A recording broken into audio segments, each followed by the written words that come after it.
आणि पुढे एक महत्त्वाची बातमी आहे। राजकीय वर्तुळातली ठाकरे गटाच्या उपनेत्या सुषमा अंधारेंना उपसभापती नीलम गोऱ्हेंनी निर्वाणीचा इशारा दिलाय। सुषमा अंधारेंनी 8 दिवसांमध्ये दिलगिरीचं पत्र द्यावं, नाहीतर अंधारेंविरोधात हक्कभंग दाखल करण्याची परवानगी देणार असा इशारा नीलम गोऱ्हेंनी दिलाय।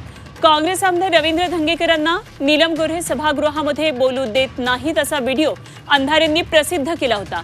मुळामध्ये धंगेकर हे विधानसभेचे सदस्य आहेत आणि त्यामुळे विधान परिषदेच्या उपसभापती धंगेकरांना बोलू देत नाहीत हा मुद्दा आज विधान परिषदेमध्ये उपस्थित झाला।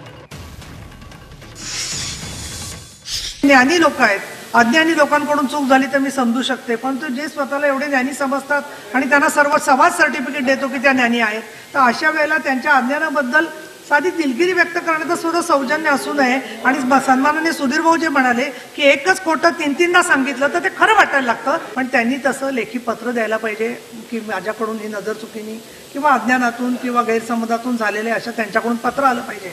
हे मी आता इथून चेअरवरून सांगते आणि या संदर्भात तसं पत्र त्यांचं 8 दिवसात आलं नाही तर मी प्रवीण दरेकरांना हक्कभंग दाखल करण्याची परवानगी देणार आहे। या संदर्भात